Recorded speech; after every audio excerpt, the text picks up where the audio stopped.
This is Daily Blast Live. We're talking about what you're talking about. Real, honest, entertaining, live. DBL starts right now. 3, 2. Welcome to Daily Blast Live. It's Wednesday, August 5th. I'm Tori here with Al. We made it to the middle of the week. Yes. I'm very proud of all of us, including the DBL Nation. Yes. Yes. Why are you proud of me specifically? For your outfit. Stephanie joins us from home. Steph, how are you doing? I'm good. I'm just listening to you guys and living vicariously through you. But we're always proud of you, Albert. We're always thank proud you. of you. Yes. All right, a little self-esteem building. Yes, exactly. All right, let's get into the stories. Ryan Reynolds says he regrets having a Plantation wedding with wife Blake Lively. So the actor spoke to Fast Company about the shame he still feels about holding his 2012 wedding at Boone Hall, a former plantation in South Carolina. He said, quote, "It's something we'll always be deeply and unreservedly sorry for. What we saw at the time was a wedding venue on Pinterest. What we saw after was a place built upon devastating tragedy, a giant bleeping mistake. Like that can either cause you to shut down or can reframe things and move you into action." I always felt weird about plantation weddings, but now that the world's woke, everyone's kind of seeing it, Al. Did you always feel weird about it? Always? Were you like, what the heck? Yes. Yeah. You know, any movie I saw with the plantation, I was like, I know where this is going. Yeah. But unfortunately, those same movies, when other people looked at them, they saw a beautiful homestead. They saw a love story. They saw happy slaves, happy people working there that were, air quotes, treated well. So I think the idea of a plantation wedding, to me, as somebody that has stake in the game, is not the same as to other people that grew up seeing these stately manners where people spoke to people with respect and they treated their help with respect and they were treated okay. And so I think that in order to live the lie, like what a lot of people did, it just seems like you're just kind of continuing with history. Yeah, and I know this is a little too far, but it's almost like getting married, Steph, on like concentration camp grounds, meaning there was so much pain in the ground, really, that's buried there. I know in England they didn't have slavery, but would you ever consider that? No. Right? No, I wouldn't. I'll be honest, I wouldn't now, but obviously that's after being educated and moving to America and learning about all those things, because obviously we didn't have plantations in England, right? So I wasn't quite as aware until I moved here, and then I've learned about it. So I wasn't quote unquote as woke as maybe as I am now. Sure. I went to New Orleans last year, and when I went, I didn't do a plantation tour or anything like that, and obviously I was more aware. I'd been living in America for some time at that point, and I remember I said to Erica Cobb, I remember walking around and walking through the houses, like outside the houses on the streets, and they look so beautiful from the outside, but there's this horrible eerie feeling. And the only thing I could compare it to was when I went to Rome to the Colosseum, where so many people were murdered and animals and everything. It was awful, and it was the same strange energy, like this horrible deep dark sadness. Like it was a really awful vibe.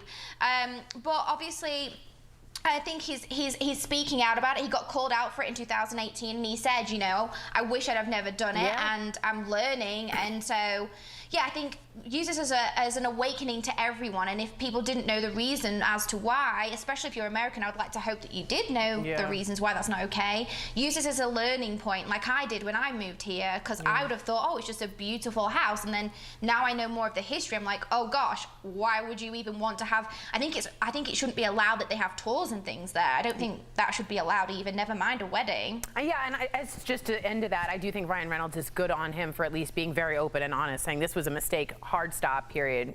I appreciate that. All right, let's move on to who do you not forget about? My children. And Dr. Dre. You never forget about Dr. Dre. He's second. He's second. Dr. Dre's divorce is not looking pretty. His wife, Nicole Young, is challenging their prenup in court. You don't say. Oh, boy. She says her ex is worth $1 billion, and she wants a chunk of that fortune. Nicole says she was pressured into signing the prenup 24 years ago. But 2 years into their marriage, she claims Dre tore it up and said it was invalid. Meantime, Dre denies this and says he will only only pay spousal support and her expenses. Let me quickly just tell you, from a daughter of someone who is a lawyer for contracts, you can rip up a contract, you can make it an airplane, you can do all these kind of things. It still holds true.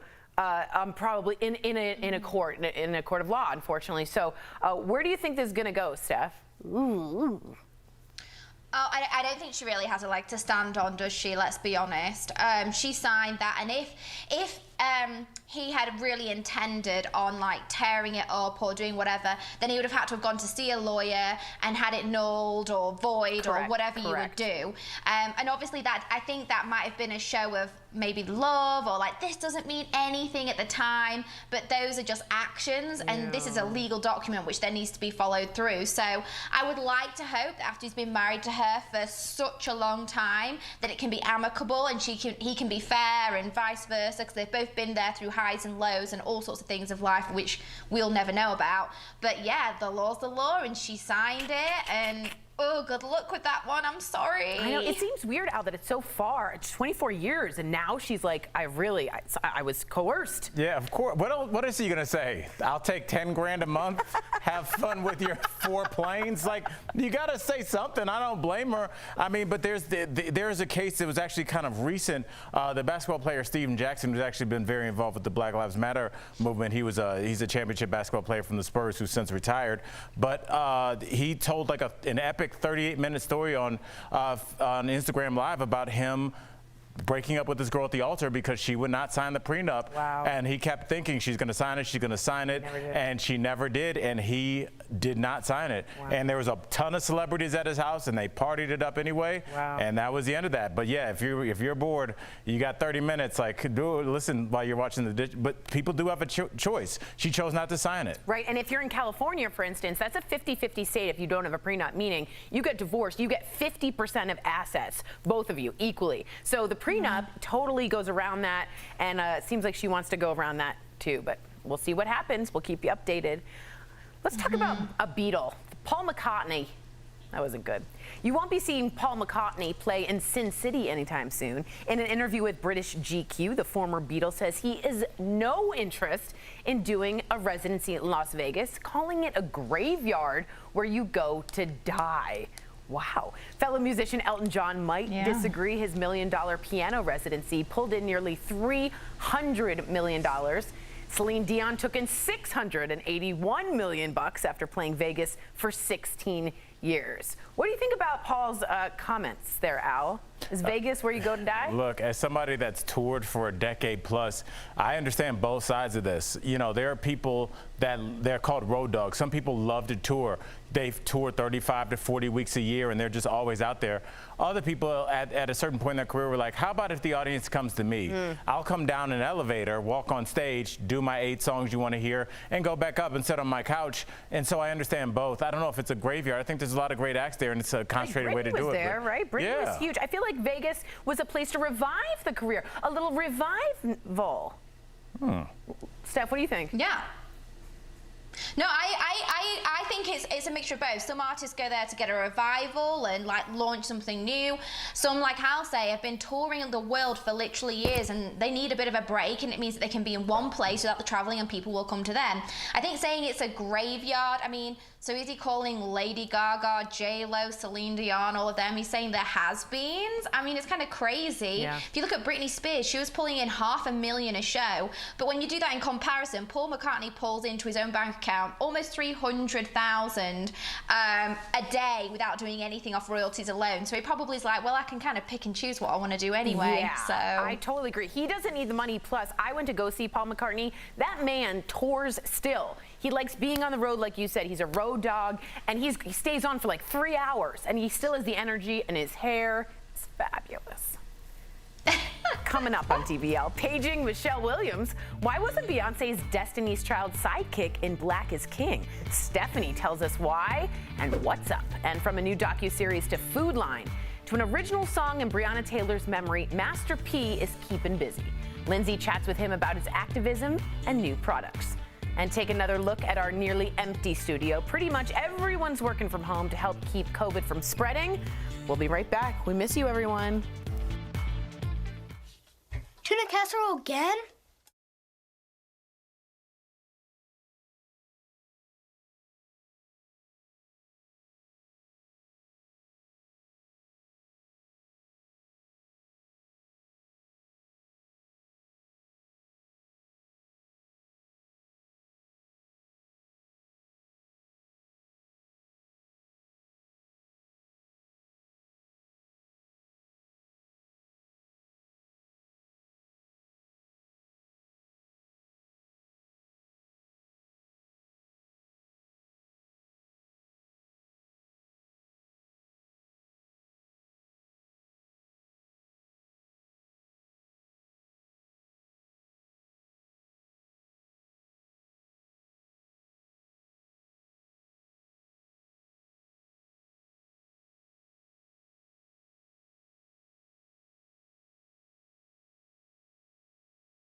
To Daily Blast Live, I'm Stephanie, and it's time for What Up Wednesday, where I dish juicy celebrity gossip and tell you what's really up. Our first stop on our What Up World map is LA, home to Michelle Williams. And no, not the actress Michelle, we're talking about the singer, also known as Beyonce's bestie. She was at the Super Bowl halftime show and Coachella, so people were wondering, why was Michelle missing from Beyonce's new visual album, Black is King? Well, Michelle filled in the gaps with a classic clapback on Instagram, saying, well, she was busy minding her own business.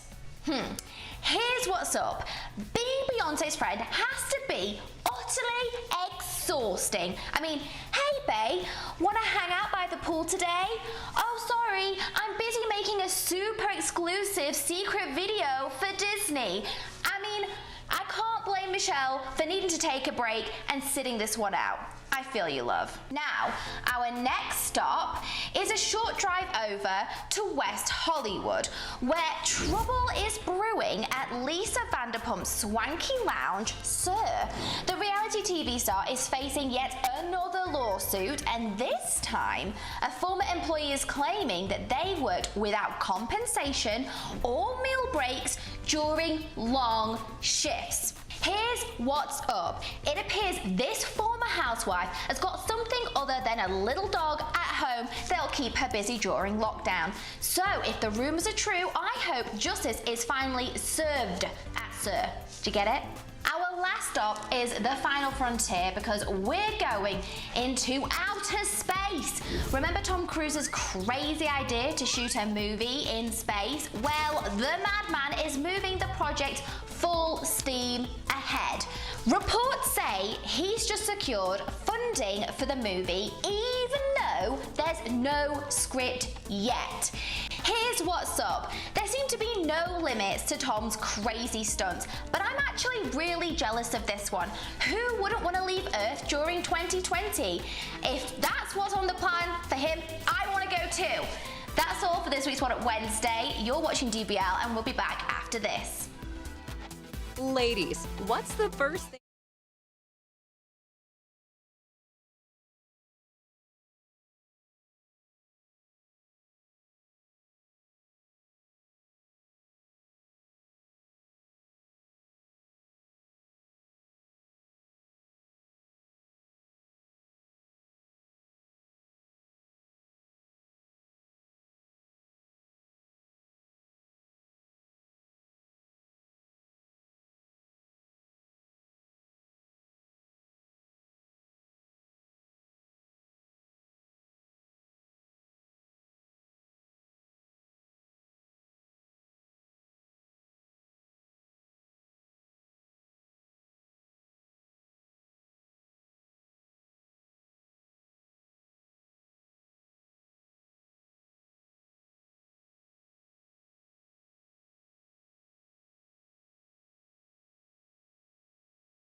Welcome back to DBL. Master P is an iconic rapper inspiring millions, including myself, with his rags to riches story. My girl Lindsay spoke with him earlier in today's Chatting with the Stars. There's no limit to Master P's success. He made a promise to pull his family out of poverty. Now his net worth is estimated over $250 million.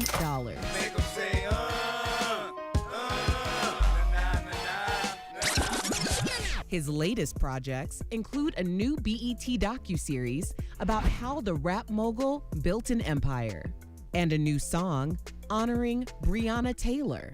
He's even launched his own signature food line, as products like Uncle Ben's rebrand themselves away from cultural stereotypes.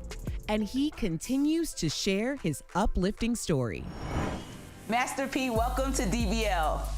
Thank you for having me. So I gotta start with the fact that you turned 50 in April. Now, how does a celebrity and a hotshot like you celebrate a 50th birthday in the middle of a quarantine? I don't know. I think you just got to be thankful to be alive. I think that's the most important thing, and that's what I was able to do. It's more about my kids, it's not about me, and I think that's what my life is at right now. Now, you're a father, a successful businessman, an entrepreneur, all of that. And I know that watching your documentary, you show that you really struggled to get out of the hood and change your life. So when did you realize that you actually made it? When I put out the ice cream man, I realized that I can't compete with anybody in this game. You had a lot of talented artists, from Tupac to Biggie Smalls. When I first started out, nobody liked my music, and I had to go back in the studio, had to keep reinventing myself, keep trying to find myself. And when I found myself, I stayed with it, and I started realizing that that I have something different and unique that's not out there. Because everybody was wearing black, and then even putting the gold tank on all the albums that had never been done, the blank on a actual CD or cassette. I kind of realized that people are changing, and then wearing camouflage, like I was creating a movement. And so I think that's when I actually realized, because I knew with my deal, I had an 80-20 deal where I get 80% and then a record company get 20%. And then I had realized that I probably made more money than every artist in the building in 1 week than they probably made in their whole career. And you showed that tank. I know your grandpa told you to start your own army, so that's super important. But tell me a little bit about, with all the things going on with black people in this country, especially black men, how did you avoid becoming a statistic when in the US, black people, black men specifically, have the lowest life expectancy? Yeah, well, I started putting my trust and faith in God, and I just thank my grandfather for sending me to the Catholic school that he sent me to across the street from the project. He took his Social Security check, and I just think as parents, we have to invest in our kids, and not just about money, but spending time. My grandfather used to walk me back home from school back to the project. And I think that as African-American men, if we're gonna live, we have to invest our time into our kids. And because our kids want to be just like us. So you notice if your dad doing something wrong, the kid's gonna end up doing it. So I just think you got to start thinking about the younger people around you. And that's what I started doing, even with Romeo. I had a young son. I'm like, I need to get away. I want to change. I want to change the life. I want to change the pace. And we just got in the car and just drove to California and started a new life. As parents, we create our kids to be special. We don't know that they look up to us or what we do. When I start changing and doing the right thing, that made my son want to do the same thing. So I think if we're gonna survive, we gotta pray for wisdom, not for money. And it's all about education and knowledge if we're gonna save the next generation and build a generational wealth. We can't do that without education. And something I love about you is that you always put your family, your son, your daughter, everybody in positions of power, your brother. So tell me a little bit about what it was like working with Romeo on your newest project on BET. Yeah, well, to be able to executive produce this with my son is incredible. We're the first father and son of hip hop, so that's history in its own right there. Well, thank you so much, Master P. Through all of our talks that we've had in the past, you inspired me to start my own company, so I appreciate you. And DBL Nation, make sure you guys go check out No Limit Chronicles on BET. We'll be right back. Promotional consideration is brought to you by The bladder control.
Welcome back to DBL. Roasting s'mores is a summer staple, but fire pits can get kind of pricey. So that's why I'm showing you how to make your own s'mores tabletop for under 20 bucks. Huh?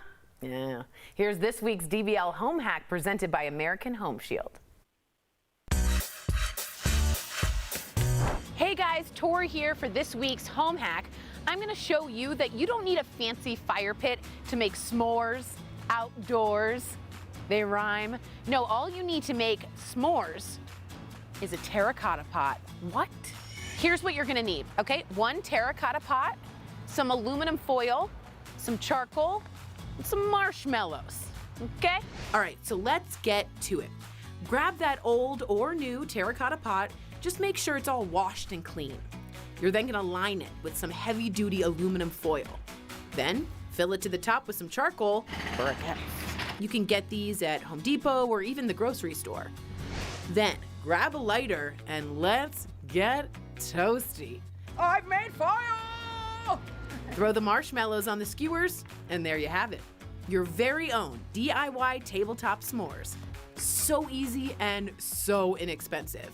I like mine burning. Try it out. Let me know what you guys think. When it comes to your home, American Home Shield warranty helps cover many things homeowners insurance leaves out. Call American Home Shield at 1-800-919-3629 to get a free quote today. Okay, so just so you guys know, my new s'mores trick too is taking these gluten-free chocolate chip thin cookies as the graham cracker and then and then melting them just slightly. He's excited. Al, wake up. That's how I make my s'mores. Do we need more s'more hacks? I think we've conquered that. Wow, that was pretty feisty. I just think we've got that. Well, what if you don't have a fire pit? Has anybody ever called you saying, how do I master this recipe? 2 to 3 people have said that. Okay. Maybe you should block them. Steph, we love you. DBL is new every day. We'll be back tomorrow. We've mastered s'mores. Same place. Stop it.